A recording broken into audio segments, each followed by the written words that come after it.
And it's crazy because Pisces isn't the only sign in the zodiac that is misunderstood. I think Aquariuses are deeply misunderstood, but Aquariuses don't care.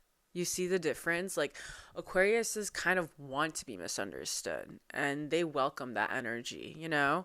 Whereas Pisces energy is misunderstood, but they feel the need to explain that they're not like that, or this is why they're like that. You know what I mean?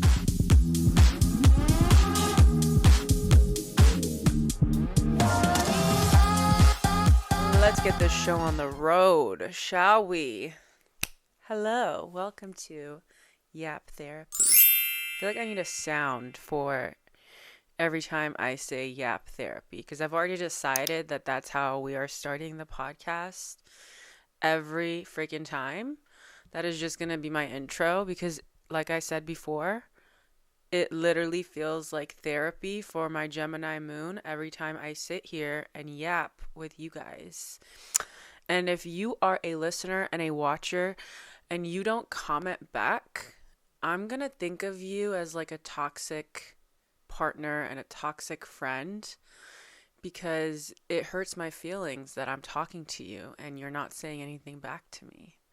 So I think what you need to do to make this a healthier relationship for the both of us is to comment down below anything your heart desires about any of the topics I talk about, or about any of your feelings, or if a certain zodiac sign pissed you off and you just want to share it with someone that cares, me, comment it below. Like, truly, it is so fun for me when I read your comments, and it will truly feel like yap therapy if you are yapping back at me. So this is your sign to comment. If you're listening, go to the YouTube and comment. I love hearing what you guys have to say. Anyway, welcome.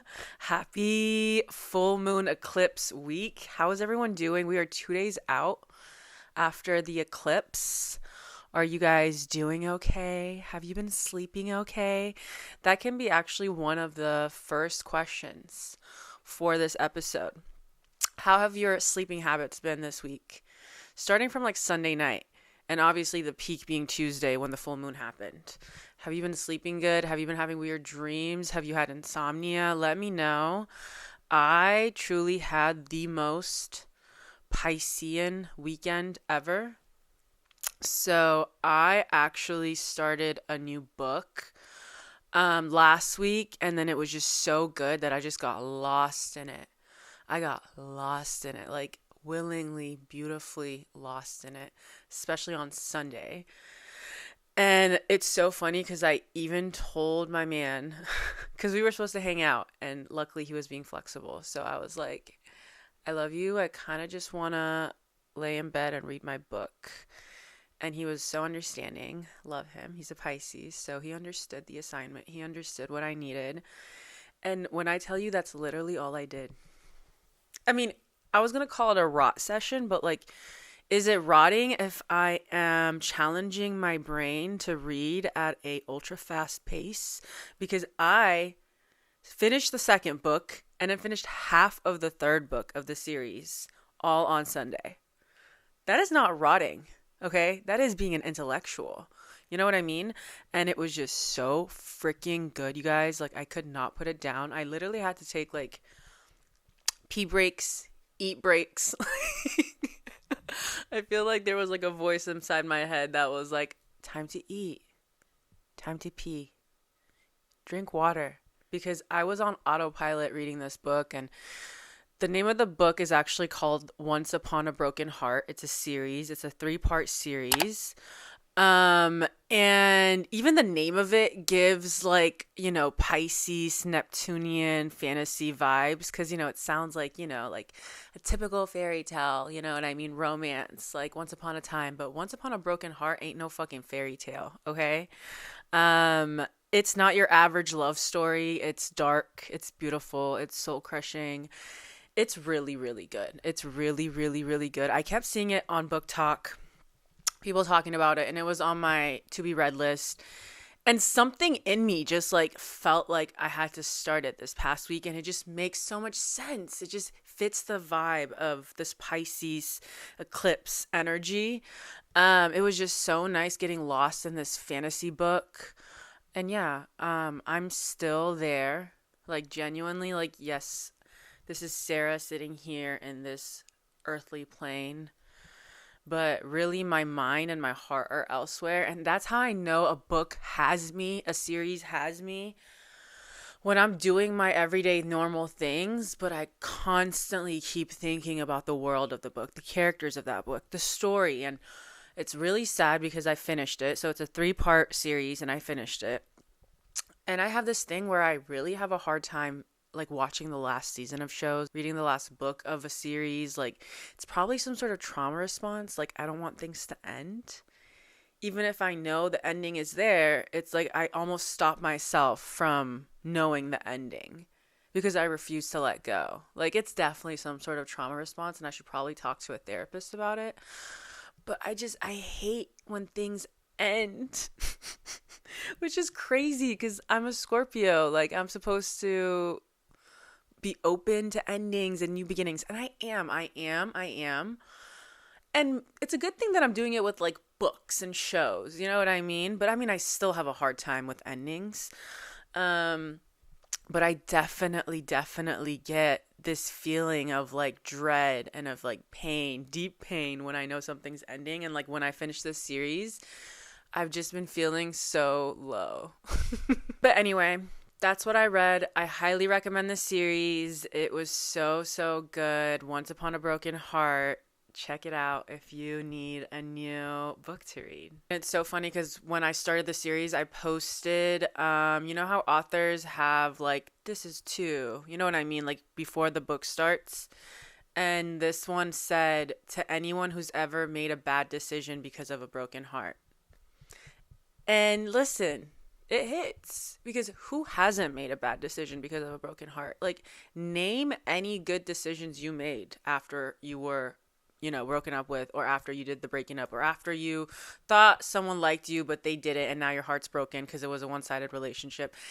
Think about those moments in your life. Have you ever made a good decision after those moments? No. We are literally operating from like our lowest vibration when we're heartbroken. And it's crazy how traumatic it is when you go through heartbreak. Like, you would think that there would be some sort of medicine. Well, actually, no. Have you guys watched the movie? It's one of my favorite movies. Movie Eternal Sunshine of the Spotless Mind with Jim Carrey.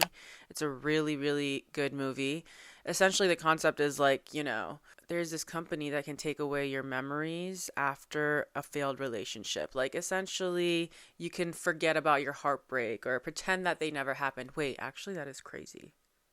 Wait, that's insane. My favorite movie, the plot is kind of similar to the book I just told you guys about, Once Upon a Broken Heart.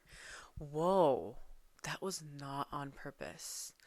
Anyway, but yeah, so it's crazy the disillusioned state that you're in when like heartbreak happens, right? And like when you're in love, you're like completely enthralled with someone and like life just makes sense with them. Like, it's you against the world or whatever. You know what I mean? Like, they're such a big part of your life.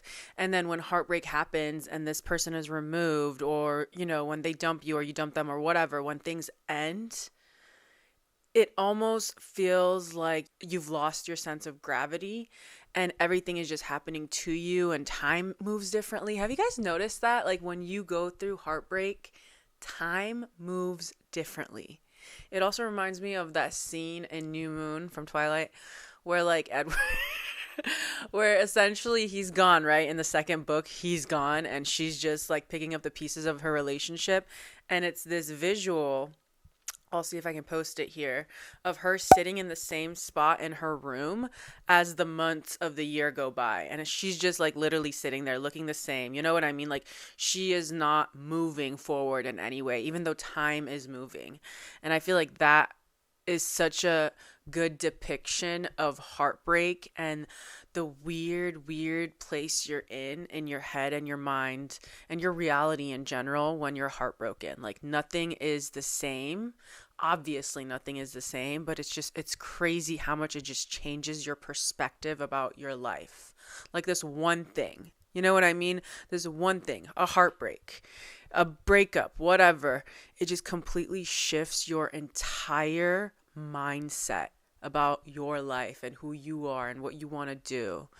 And I mean, I'm not here to scare anyone, but it's just crazy thinking that someone else has that much power over you. It's a wild thing, love. It really, really is. Anyway, I feel like with the Pisces full moon, I was really thinking about Pisces energy, and I was thinking about the fact that my Saturn is in Pisces. So I'm going to talk about my experience as a Saturn and Pisces native, but I feel like this conversation can also be relatable to anyone, even if your own Saturn isn't in Pisces, because collectively we are all going through and experiencing a Saturn and Pisces transit. Because right now Saturn is in Pisces. So even if you're not a natal Pisces Saturn, you're still experiencing this energy. So I kind of wanted to talk more about it. Yeah, having a Saturn in Pisces is such a trip because Saturn is the planet of boundaries, right? And Pisces is the sign that's associated with fluidity and adaptability. So when you think about those two things, you're like, how do those things come together? And it's honestly really hard when you think about those two things coming together, because how can something that wants to enforce boundaries so badly enforce boundaries on a thing that is very fluid and cannot be grasped and cannot be grabbed and is always changing, you know? It's interesting trying to place boundaries when it comes to matters of the heart, you know, a lot of water sign thing. And I feel like a lot of Pisces Saturn individuals have a hard time setting emotional boundaries. So Pisces to me is one of the most misunderstood signs of the zodiac. And I feel like they also feel the need to over explain themselves when they are misunderstood. And I feel like I have definitely taken this on, this energy as a Pisces Saturn individual. And it's crazy because Pisces isn't the only sign in the zodiac that is misunderstood. I think Aquariuses are deeply misunderstood, but Aquariuses don't care. You see the difference? Like, Aquariuses kind of want to be misunderstood and they welcome that energy, you know? Whereas Pisces energy is misunderstood, but they feel the need to explain that they're not like that, or this is why they're like that. You know what I mean? So that is the difference between Pisces and Aquarius and their relationship with being misunderstood, you know? So yeah, once I learned that I have a Pisces Saturn, it all made sense because most of my life I have had a difficult time with feeling misunderstood. I think also it ties into my Scorpio energy too. But I have definitely always felt the need to over explain myself to people so they don't get the wrong idea of who I am, right? And especially obviously when I was younger. Nowadays, not as much. But it's crazy because a lot of us do feel the need to speak on our character and constantly lawyer up for ourselves. You know what I mean? And it makes sense because, like, if you're not defending yourself, who's defending you? Like, why would you expect anyone else to defend you if you can't even defend yourself or your actions or who you are, blah, blah, blah, blah, blah, right? But my thing is like, how can you even become who you're meant to be and learn what you want out of this life if you're constantly spending time changing yourself to fit into the box that other people have made for you? You know, I think when you're misunderstood, you can't help but feel like, okay, I need to tell people that that's not what I meant and this is actually what I mean, right? But the thing is, the more you do that, the more time you're wasting building other people's realities. You know what I mean?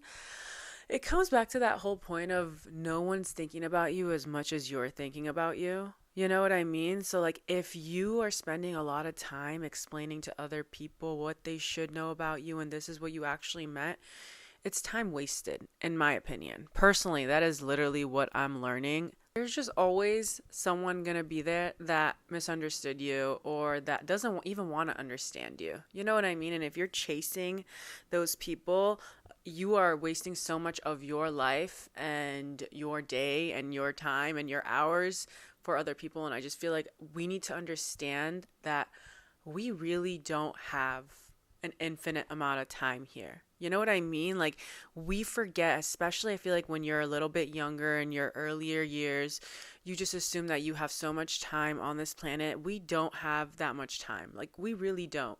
You need to use your time doing things that you want to do. But I will say one thing that my Pisces Saturn has taught me is that even though I'm good at understanding people's pain and problems, doesn't mean that I have to make them my own. Like, I truly had to teach myself when I'm intaking other people's, you know what I mean? If someone tell me a story of, how someone in their life fucked them over or whatever, they're sharing their emotions with me, their problems with me. I literally used to feel like, okay, we're sharing this burden together. And I would just take it and I would literally feel their energy, you guys. I really, really would. And I still do till this day. You know what I mean? But I have literally taught myself to have a boundary of like, I am listening to you. I am here for you. But I shouldn't take on your problems. And your problems shouldn't give me anxiety. For the longest time, the people that I loved, when they would be venting to me, I literally felt their stress. I literally felt their energy coming into my body, my physical body, literally. And I just thought, like, that's what empathy means. Like, of course I feel you. Of course I understand you. But then I would leave feeling anxious, even though it wasn't my problem. And that's what I feel like a lot of people who have Pisces energy need to understand, is that you really are opening up the door for other people's problems and other people's energy to live within you and within your energy field if you don't set those boundaries and if you don't learn to set those boundaries. You know what I mean? I feel like having a Pisces Saturn really does blur the line between reality and fantasy. And I'm not saying other people's problems is fantasy, but the thing is, they're not your reality, So you can very much be available to other people and help them understand themselves, give them good advice, just be there for them.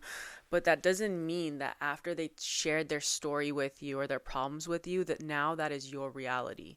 You need to be able to shut that off, turn it off when you go and do your own things throughout the day.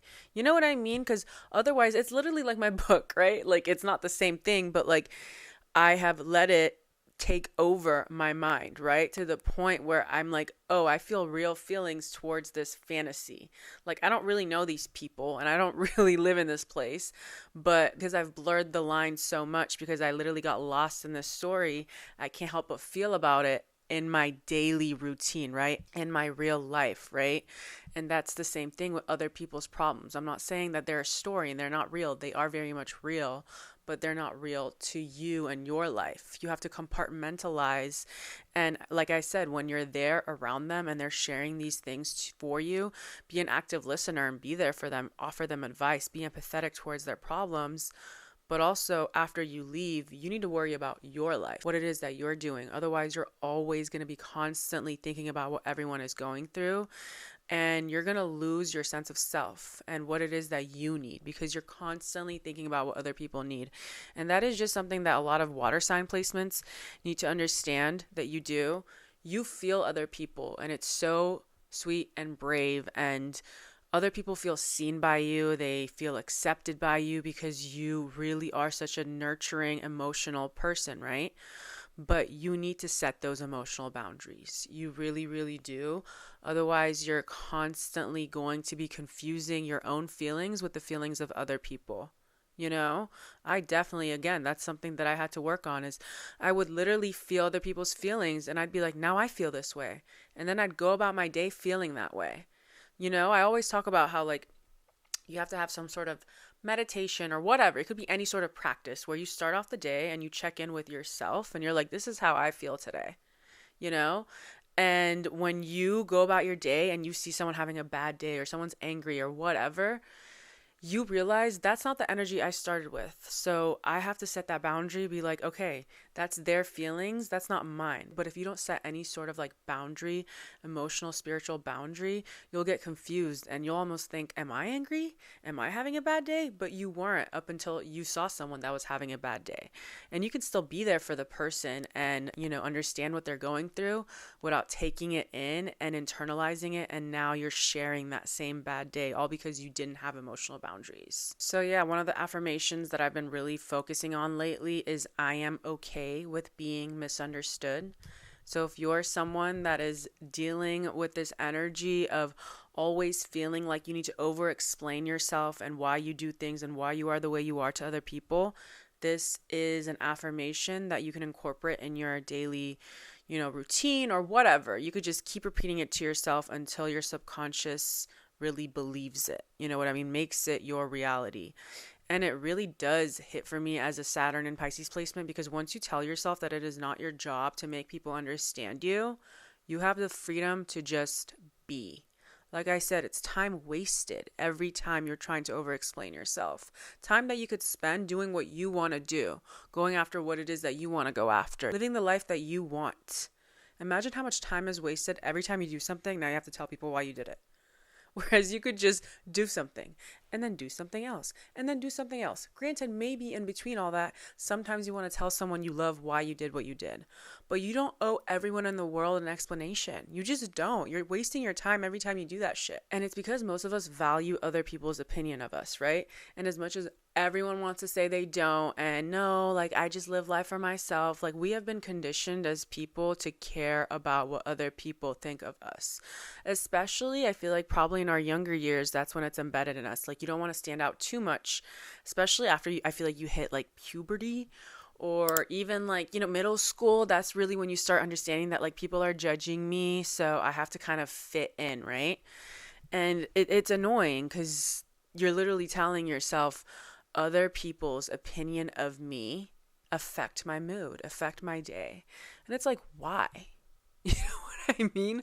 But why? If your sense of self and self-confidence comes from within and just from you, you will just make decisions and it won't matter who agrees with them or not, because you already told yourself, this is what's right for me. I'm going to enjoy doing this, or this is what I want to do. And you just lead with that energy, right?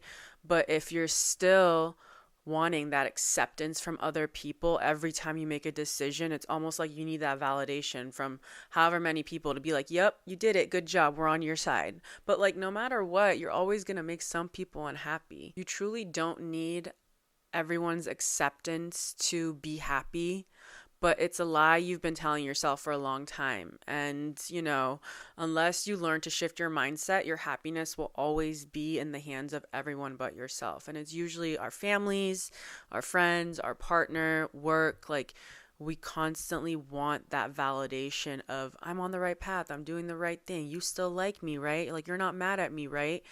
And it just gives so much of your power away. And you're making a lot of fear-based decisions that ultimately in the long run are not fully aligned with who you are. You know what I mean? Like, your mind really wants to, your mind, heart, and soul know what you want when they're, aligned. But every time you ask someone else for advice, or you do something because someone else told you that's what you should do, or you have these, beliefs from your childhood of what certain relationships should be like, and you're just living your life based on other people narrating it, and I want you to write your own story. And it's scary doing that, because then you cannot say, I did this because so-and-so told me to. I did this because they told me this is the right thing to do. I did this because I read online that this is what we're supposed to be doing.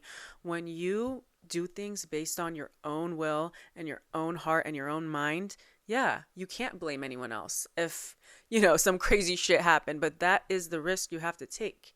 You know what I mean? I think a lot of us hide behind these decisions that we made based on, what society expects of us, what our families expect of us.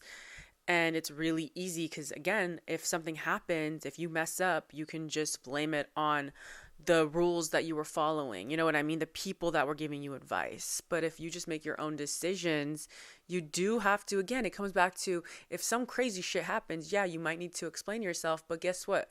We're talking about the majority of the time, and we're talking about you not having to over explain yourself and not having to tell people why you did what you did. You're just living.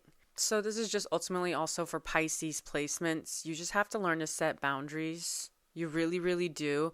Otherwise, you will have endless room in your heart for other people's emotions and problems and expectations. And, just because you're a mutable sign, a mutable water sign, and you can morph and shape into what other people want you to be, Pisces, doesn't mean that you should do it full time. Granted, it's your superpower. Sometimes you really can be exactly what people need, and do that. If it feels right, do that.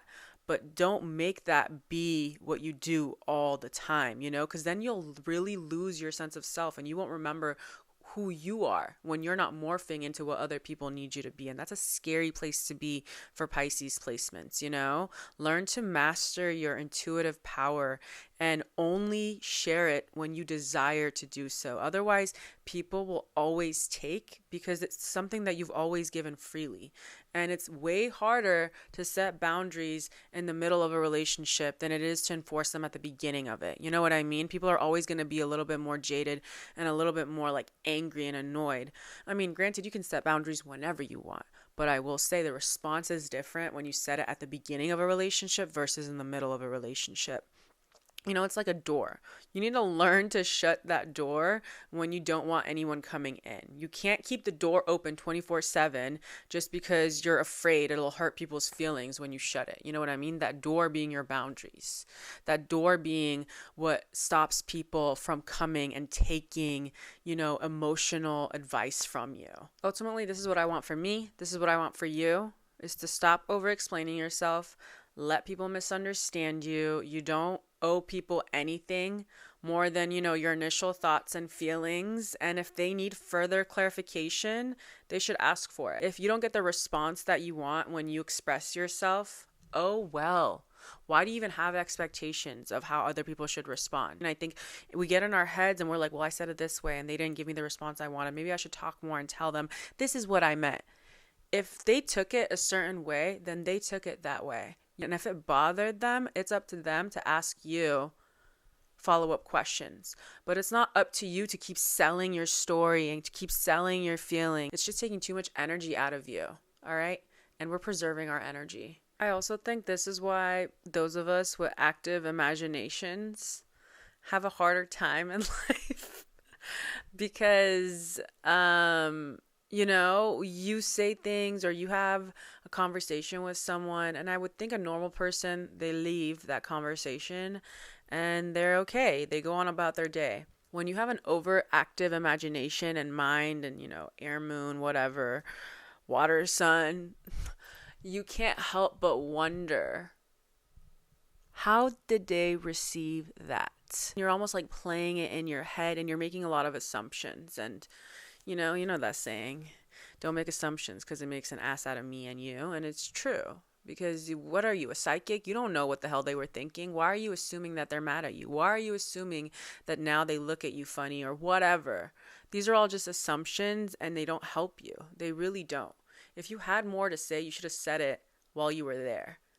When you're done conversating with someone, you shouldn't sit there and dissect everything that you said and how they took it and were they misunderstanding you. Like all that bullshit, forget it. Okay, something that I've been seeing on my feed lately is RuPaul talking about astrology a lot, and I have been loving it. I've been loving watching his astrology content videos. And if you guys didn't know, RuPaul is actually a Scorpio. And I've been, like I said, living for his astrology content. And there was one thing that he said that really, really spoke to me. He was essentially talking about his relationship with like mental health and all that jazz. And one of the things that he said that I really took away was, I look at the darkness, but I don't stare at it. Whew. Honestly, as a Scorpio, that fucking made me feel so many things. And like, that is the Scorpion journey, truly, is learning to see the darkness, understand the darkness, but not staring at it, not living in it, not dying in it. And I think a lot of people, that is their fear, you know, that is their biggest issue with their, you know, dark energy, with the darker aspects of themselves. They're scared of it because they think if they think about it, if they finally acknowledge it, then it makes it real. Well, I'm here to tell you it is real. It's there. No matter what, if you look at it, ignore it, become friends with it, hate it, the dark aspects of you are there. So might as well go to the basement and look at it. Now, don't stay there. Don't lock yourself there. And that is the thing with Scorpios, is we're so comfortable with that energy, with that dark energy, with the need to go to the depths of hell and back to understand ourselves, that sometimes we get obsessed with staying there, and that is when we have the hardest time getting out. Is we kind of keep reliving the worst moments of our lives, or you know what I mean, we're experiencing a difficult emotion, it's a sad emotion, we feel angry, we bask in it, we live in it, we have no sense of boundaries to step away from it. And although that is where a lot of our power comes from, because we have this ability to see all of ourselves, the dark and the light, it's a matter of understanding when it's time to step away, you know. And I think a lot of Scorpios that are still in that Scorpion evolution, because you know it's the Scorpion, Eagle, and the Phoenix, those are the evolutions of Scorpio. The ones that are still in that Scorpion level don't know how to get themselves to stop looking at the darkness. And it's almost like you're just focusing on all the bad things that have happened to you, and all your feelings are valid. All that anger is valid. You know, the fact that you're sitting there thinking about all the people that didn't protect you, that didn't deserve you, like all those feelings are valid, but it's a matter of getting yourself out of that, you know, and like still pushing forward, using all that negative emotion and energy to create something else, to alchemize something else. That is what the alchemist is all about, is turning pain into power. And Scorpio placements understand that more than anything. But in order to evolve, Scorpio, you need to, as RuPaul said, is look at the darkness, but don't stare at it. Because you also can't ignore it. You know what I mean? I don't think it's possible for Scorpios to ignore it. I think a lot of people do ignore the worst parts of their lives, or, you know, people that are still holding on to trauma, or let's say a relationship. They think they've healed, right? Because they don't think about it anymore. But just because you don't think about it anymore doesn't mean that you've healed. Like, you need to have this moment of really accepting what you went through, accepting that this happened to you, and making your peace with it, whether that involves the other person or not. You know what I mean? It doesn't always have to be a relationship. It's just accepting that this is something that you've experienced, and it was dark, and it was painful, and you hated it, and you can't believe you had to go through it. All these feelings, really accept it. So then if something triggers this memory again, you hopefully won't be as triggered, and you will still be able to have a normal day after this trigger happens, right? Because when a trigger happens and it's something that you have not fully or even tried to understand yet, this trigger yet, when a trigger happens, you almost lose your sense of self quickly, and it's really hard for you to recover, right? Because you're triggered. You know what I mean? It's put you back in that place, and now you're thinking about some of the lowest times of your life, and it's hard for you to carry on and have a good day. And I think you really learn to master your triggers if you have sat down with that darkness of whatever that thing is that you've gone through. And obviously, you guys, there's levels to this shit. Like, if it's something really traumatic that you've gone through, yeah, you should be with a therapist. Like, you can't just sit there and journal, you know? But I think the first step for a lot of our problems is acknowledging it and understanding that, like, when I think about this moment of my life, I get really sad and angry. And for Scorpios, you know, because we're such obsessive signs, we can't help but fully keep going in deeper. We want to go lower. We want to feel it. You know what I mean? Like, we're in the depths of hell. We want to feel that fire on our skin, like almost like hurting ourselves in the process. And I want to tell other Scorpios out there that you deserve to come up for some air. You, trust me, you are not ignoring the darkness. You deserve to come up for some air. And a lot of times perspective is going to help you. You know, just as Scorpios, we have to remember that we are so used to living in the darkness and experiencing it more than the average person. But just because we're used to it doesn't mean that it doesn't affect us when we don't come back up for air. Learn what you need to learn, do what you need to do, but set boundaries for yourself. You know, you can't live in the darkness. Go in there to see yourself, to heal yourself, but it can't be a permanent place of residence for you, because you are literally torturing yourself the longer you stay there, you know, and you're almost telling yourself, I deserve this. I only deserve this, you know? And you deserve more than the darkness. The darkness exists, so does the light. You also deserve the light, you know? We deserve both. You can't have one without the other. You do last in the darkness longer than the average person. That is quite literally a Scorpio's superpower. And with that superpower, you have the ability to help others with their darkness. But you can't do that if you're just living in your own darkness, you know? You're there to study, understand, feel, release, and then it's time for you to move on, come up for some air, help other people with their darkness. You know, that is literally what is going to fulfill you, is knowing that other people are experiencing it and you can be their guide through it. You know, that is your journey on this planet, Scorpio, is you literally can heal people that are going through traumatic and dark experiences because you are literally the living legend. You know what I mean? You're the one that has gone through it and is still here persevering and is still creating somewhat of a happy life, hopefully, for yourself. You are the happy story, and you need to remind yourself of that. If you've gone through dark shit, someone who has gone through shit and is still here and is happy, I still have moments where I get really, really angry and sad when I think about the past, but more than anything, I'm grateful for it because it's helped me understand how strong I am and how resilient I am, and it's helped me teach other people that the shit they've gone through, it is not who you are. It's just something that you went through. Your trauma, your pain, it is not you. It is just something that you're carrying with yourself, and although it's heavy, without it, you wouldn't be who you are today. When you don't go through anything, you are assuming that the world is all rainbows and sunshine, and the first person that hurts you, it's going to hurt bad. Again, because you've never gone through anything. So no matter what, you're going to have to go through shit to build that thick skin. And I saw this post, which was literally perfect for this segment.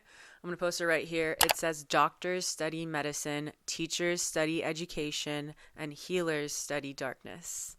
And what is Scorpio? Healer. You know what I mean? We do study the darkness, and you are the guide that others need during their journey towards accepting their shadow side, Scorpio. Okay, so for my last segment, you guys know the actors that play Daphne and Fred in Scooby-Doo, right? Like, they've been playing these roles for a long, long time, I believe. Sarah Michelle Gellar and Freddie Prinze Jr., I'm going to post a picture of them right here. I had no idea that they've been married for this long. They just celebrated their 22nd wedding anniversary. That is dope. That is insane. I think anyone who makes it past 20 years in a marriage, good on you, honestly. Like, truly. I think that's something that really deserves to be celebrated in this day and age, especially. But yeah, I was like super, super impressed. And clearly something is working. So I was like, we have to look at their charts. So we're going to look at their charts. Let's see what's popping up in here. Okay, Sarah Michelle Gellar. Aries with a Pisces moon. Okay, Taurus, Mercury, Aries, Venus, Mars, and Pisces. Okay. Wait, I love Pisces, Aries energy together. I actually love, that's one of my favorites because I feel like you have the emotions of a Pisces, right? You have these fluid emotions, but then Aries is there where you feel compelled to express them very passionately. And I thoroughly enjoy that. I love an Aries Venus. It's one of my favorite Venus placements ever. It has nothing to do with the fact that that's my boyfriend's Venus placement at all. Because they're not afraid to court you. They're not afraid to share how much they love you and they want you. Like, truly, they stand on business when it comes to expressing their love. You know where you stand with them, and I just love that. Okay, Freddie's birth chart. He's a Pisces sun, Gemini moon, Mercury in Aquarius, Venus in Aquarius, Mars in Gemini. Oh my God. Okay, I see it. Oof, I love it. Also, the fact that he has Gemini placements, Gemini moon, Gemini Mars, and she has a Aries sun and an Aries Venus. You already know what it is with Aries and Gemini together. Like, when Aries and Gemini get together, the possibilities are endless. It's reckless in all the right ways. It's so fun. Truly, it's chaos. It's pure chaos, and nobody can stop them. You know, it's fun. It's that lighthearted energy that is filled with just pure joy. And anytime I see Aries and Gemini in synastry, I just know that whatever is happening is fun. The energy is up. Oh my God. And of course, it makes fucking sense. Their sun and moon are the same sign in Pisces. Oh my God. When you have sun and moon conjunct in synastry, it's truly one of the most blessed placements in synastry. Google it if you don't believe me. Truly, it's one of the best ones. I mean, I just feel like it shows someone who is truly understood by the other. And I love it even more because her moon is in Pisces and his sun is in Pisces. So I feel like she feels as though her needs are just adored and valued and loved and seen by him, and the way that he shows up in the world, his zest for life and who he really is to the core, his son, is how she feels. Her most sensitive parts is how he shows up, and I feel like that is an aspect of synastry that should never be slept upon. If you have synastry with someone and your sun sign is their moon sign or your moon sign is their sun sign, you have won the synastry lottery, because truly it's a beautiful, beautiful thing. It is fascinating seeing their Mercury signs, though, because she's a Mercury in Taurus and he's a Mercury in Aquarius. I do wonder who is the most stubborn out of the two of them, because with both of these fixed Mercuries, the conversations are probably very, very, very funny. Like when they disagree with each other, I would love to be a fly in the wall, because fixed Mercuries, it is really, really hard to change their mind. And it takes them a while, I would say, to apologize. So I wonder who apologizes first in an argument. I would think it's him. I would think it's him, especially because she's an Aries sun. So I know she shows up and she lets him know what she expects. Like, that is the thing with Aries women, is they are so in tune with that masculine energy of knowing what they want, calling you out. Like, really, they don't feel the need to dull themselves, so they are more digestible for anyone. They are who they are. And, it takes a special type of person, man, to be okay with the energy. And I shouldn't even say be okay, to respect and love and adore the energy that an Aries placement woman brings to the table. You know what I mean? Like, you cannot be a bitch boy. You really, really, really have to honor that Aries energy, that fire sign energy. And of course, her Venus is in Aries and his is in Aquarius. Aquarius Venuses have such eccentric vibes. They're very unique in that sense. When it comes to communicating, they need, in a relationship, I feel like they need that freedom. And it's perfect that her Venus is in Aries, because, again, Aries Venuses, although they're very affectionate, they also aren't like clingy. And that is exactly what an Aquarius Venus needs, is someone that is allowing them to have that solo time and encourages them to do their own thing. And as we know, Aries is the lone soldier of the zodiac. They love doing things on their own. They don't need a partner for everything that they do. But I do think, because of the fact that they both value solitude when they're together, they probably know, like, okay, we chose this. You know what I mean? We are choosing to be together and spend time together right now. So it makes it that much more special, the fact that this is intentional. Also, their Mars placements are interesting because, he has a Gemini Mars and hers is in Pisces. And they honestly probably really loved working together with his Mars in Gemini and hers in Pisces, because Pisces Mars individuals are very, very creative. And they have a lot of fun trying new things. Anything that feels right, they're going towards. And Mars and Gemini placements need that mental stimulation, right? That is how they feel alive. Your Mars placement, that's how they go after the things that they want. So I feel like his Mars and Gemini probably really values seeing her do her creative thing. And they honestly probably have a lot of fun in the bedroom, because both of them have mutable Mars placements, which means that they don't say no often in the bedroom. They like to try new things. And I think that is honestly very, very important in a relationship. Your Mars placement, don't sleep on that Mars, synastry. See what Mars placement your partner has, or see what Mars placement your crush has, because that will show you a lot about how your energies intertwine with each other in moments of passion. All right, y'all. That is the end of the episode. I hope you guys enjoyed. Don't forget to comment about any of the topics that we talked about. I feel like it was a lot of water sign energy today, which fits perfectly with the Pisces full moon.